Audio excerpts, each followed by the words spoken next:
Vamos a cambiar de tema. Vamos a cambiar de tema y ahora vamos a hablar de lo que más quiere la mayoría de la gente. Porque hay gente que no quiere las mascotas. Los que no lo tienen. Exactamente, los que no lo tienen. O los que lo tienen y las abandonan también.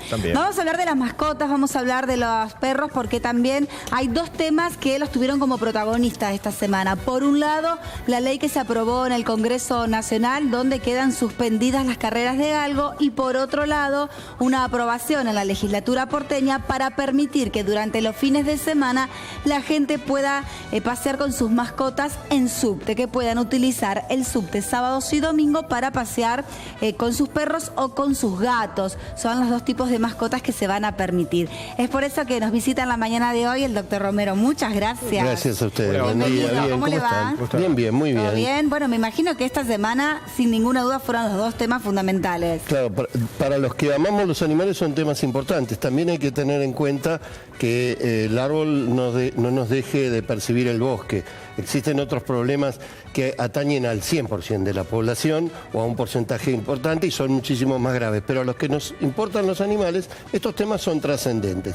Con esto quiero dejar en claro que no sea este un distractor de los problemas serios de la sociedad. Seguro, claro. Lo son problemas inclusive éticos. El de la carrera de galgo es un problema ético que hace muchísimos años. Mira, yo tengo 41 años de profesión y 39 años en los medios. No recuerdo ya el momento en que empezó esta lucha, que hace prácticamente, yo me animo a decir, 30, 40 años, se fue incrementando hasta llegar a la sanción de esta ley. Las carreras de galgos, más allá de que no se puede generalizar, pero determinan tres tipos de consecuencias muy claras. La consecuencia más importante es el abandono como la peor forma de maltrato. Mira, yo vengo del campo en este momento y me he cruzado con dos galgos abandonados. Siempre pasa lo mismo, todos los fines de semana, vaya por donde vaya, termino encontrándome con animales que no puede ser casualidad, que vos te encuentres con un animal fracturado, con lesiones en la piel, inclusive hasta comunicadores sociales han mostrado sus propios animales con lesiones importantes y sobre todo con el abandono, la peor forma de maltrato. Este es un punto sustancial que tiene que ver con el bienestar de muchísimos animales que no han nacido para correr. Esto también es otra cosa importante, porque si no, se lo pone... los lebreles, como ese es su verdadero nombre, desde tiempo ancestral, más de 5.000 años de antigüedad, tiene el lebrel como biotipo, con multiplicidad de razas, entre las que está el greyhound, que es el galgo inglés que se utiliza para correr. Los lebreles en realidad han sido diseñados, creados por el hombre, como todas las razas de perro. El perro es una creación del hombre. El hombre, con presión de selección, generó esta maravillosa especie que tiene 550 razas. No existe otra especie con tal variedad genética. El lebrel ha sido diseñado para cazar liebres. Cuando caza liebres no compite con el compañero, sino que caza en conjunto. Y esto no lo hace el 100% del tiempo. De hecho, un galgo como animal de compañía, cualquiera sea su raza, es un animal muy tranquilo.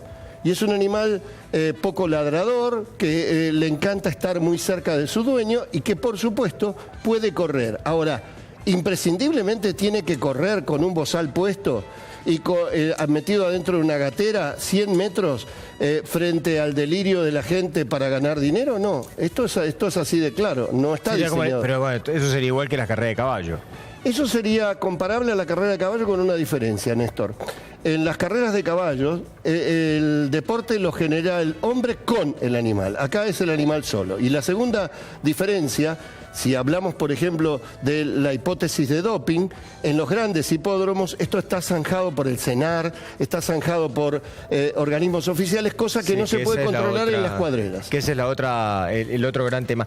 ¿Se puede saber, no sé si está cuantificado, cuánto era lo que movía no lo sé, de la carrera de galgo? Yo no lo sé en dinero, si estamos hablando.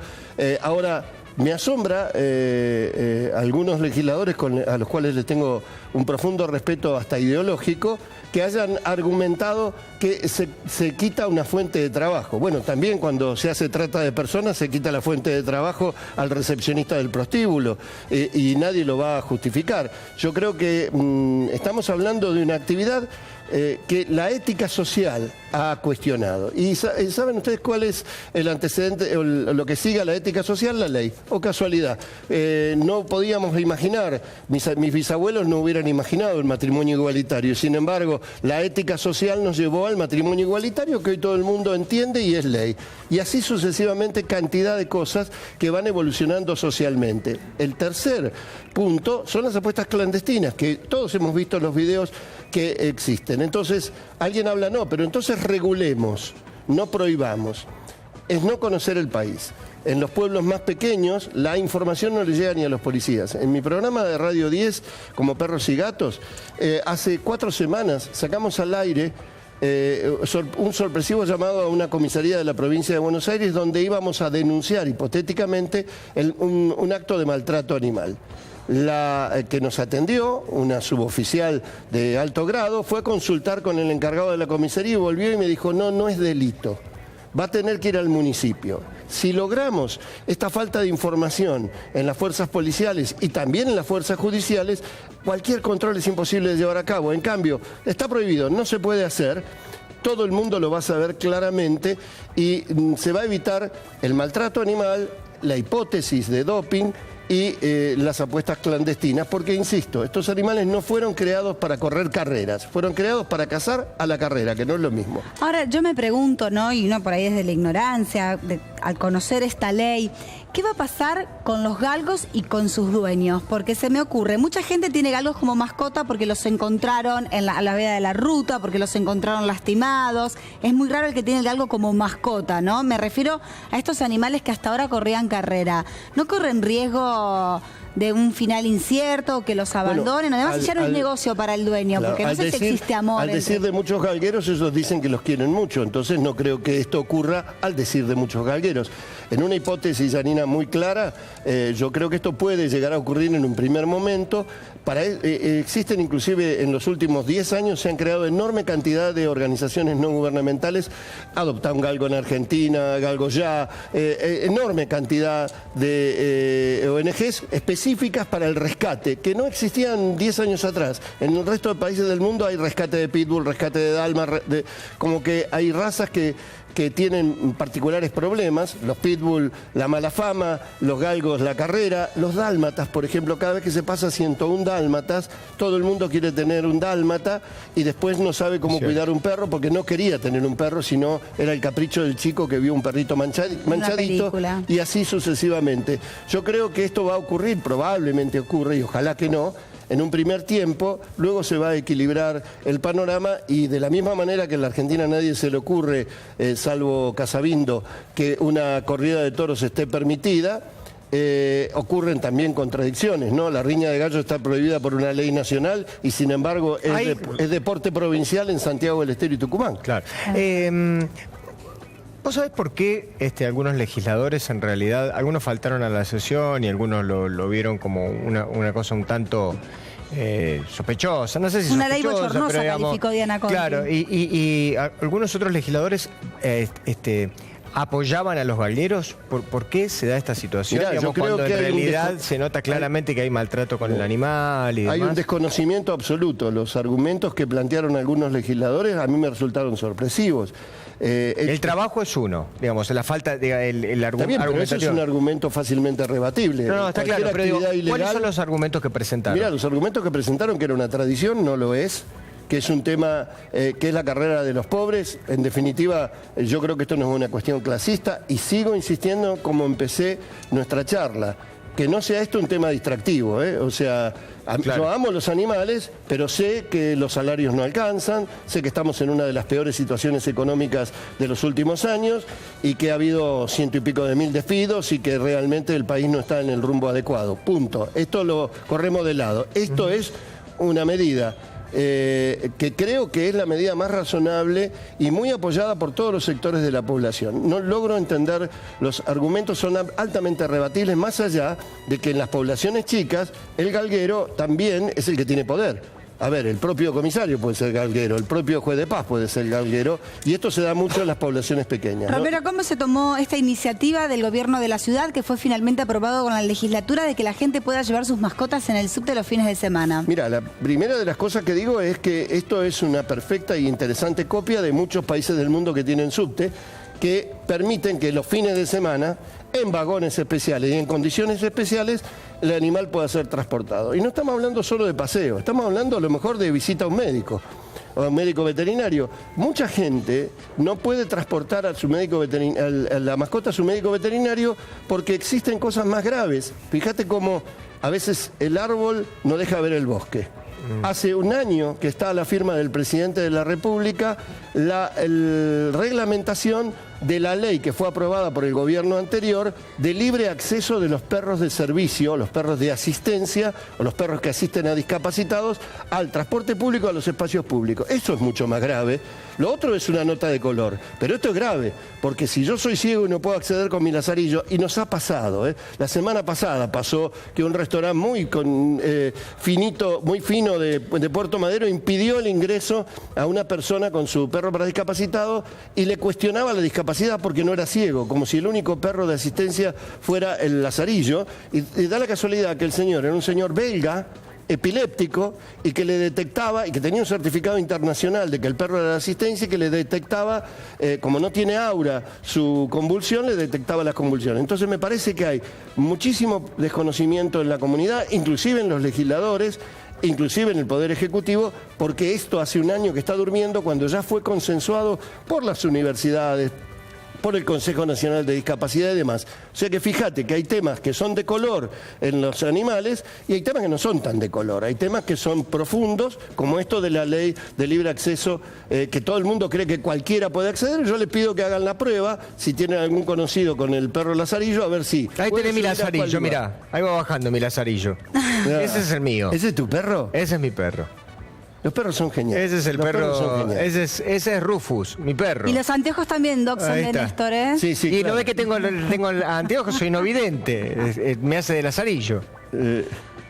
Vos sabés que ese es un tema para mí muy preocupante. Porque Pero una persona no vidente hoy, antes de esta aprobación, ¿puede ir con su perro en el subte o subir a un colectivo? Siempre y cuando el chofer lo deje. Porque ahora sí puede. Todo lo que No, pero antes también estaba permitido. Antes debería, hace un año que está permitido. hay una ley nacional aprobada en el 2014 que en el 2015 se consensó su reglamentación, estaba lista para que lo firmara. Cambio de gobierno, un año ya llevamos sin que lo firmen. ¿Sabes qué falta? La firma nada más de la reglamentación. ¿Así hay que llevarlo, Juan?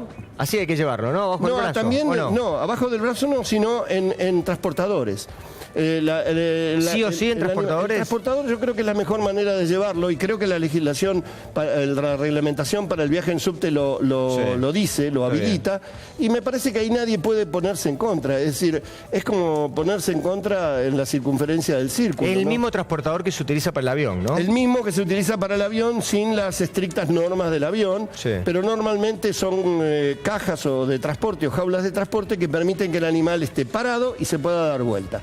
Sí. Esas son las normas. Las normas internacionales se llaman IATA y los transportadores en avión tienen ya otras prescripciones muy puntuales, como que tiene que tener ventilación. No importa el tamaño. Parecería que en esta reglamentación, si vas a llevar un perro de más de 9 kilos, menos de 9 kilos en transportador y más de 9 kilos con bozal en el transporte y con collar y correa. Ahora, si va un dueño de un perro o de un gato y va sin el transportador. Parecería, en el gato yo te diría que es un riesgo. Por doble razón, para el gato, para el dueño del gato y para los pasajeros. El gato se puede asustar muy fácilmente y las normas también, la ley de tránsito dice que cuando vos transportás un gato en un auto lo tenés que transportar en el asiento trasero y dentro de su jaula de transporte. Con el cinturón, hay que ponerle el cinturón. En el gato atás en la caja, pero en el caso del perro con su cinturón atado al cinturón. ¿Por qué? Porque a los efectos de esa ley pasa a ser un objeto con posibilidades de frente a un impacto frontal de ser un objeto que te puede causar un daño, no solo para el animal, en este caso es un sujeto. Me parece súper importante esto porque justo hoy hablábamos que se vienen 2 fines de semana largos, ya se vienen las vacaciones también, mucha gente, es cada vez más la gente que opta por llevar a la mascota y estas recomendaciones en el momento de viajar son fundamentales. Ya lo creo, varias cosas hay que tener en cuenta. Primero, por más que a Bobby o a Colita le encante sacar la cabeza por la ventanilla, si lo querés, no lo dejes hacer. Por el techo descapotable, no se lo dejes hacer porque esto puede generar un accidente fatal al animal y lo mínimo que le va a generar son conjuntivitis o problemas respiratorios. La segunda cosa, el animal no puede ir suelto, nunca. Nunca adentro de... No, pero si se porta fenómeno. Yo he visto animales en el torpedo, animales en la bandeja posterior, está todo fenómeno, pero está todo fenómeno mientras no pasa nada. O animales a babucha de la persona que está manejando, como si estuviera manejando. Esto es una falta absoluta, es un riesgo muy importante. Los animales deben ir en el asiento trasero, unidos al cinturón de seguridad para evitar accidentes al animal y a la gente. Está fenómeno esto de viajar, pero la ley de tránsito lo dice claramente, no puede haber, entre comillas, objetos sueltos dentro del auto. Gracias, Juan, por estos minutos. Muchísimas gracias. Muchas gracias. Bueno, ahí estaban 2 temas de la semana, ¿no? Los 2 temas de la semana y por supuesto que vamos a seguir hablando también de las mascotas porque hay que tener muchísimos cuidados y muchos temas que todavía no están resueltos y que aún faltan tomar decisiones por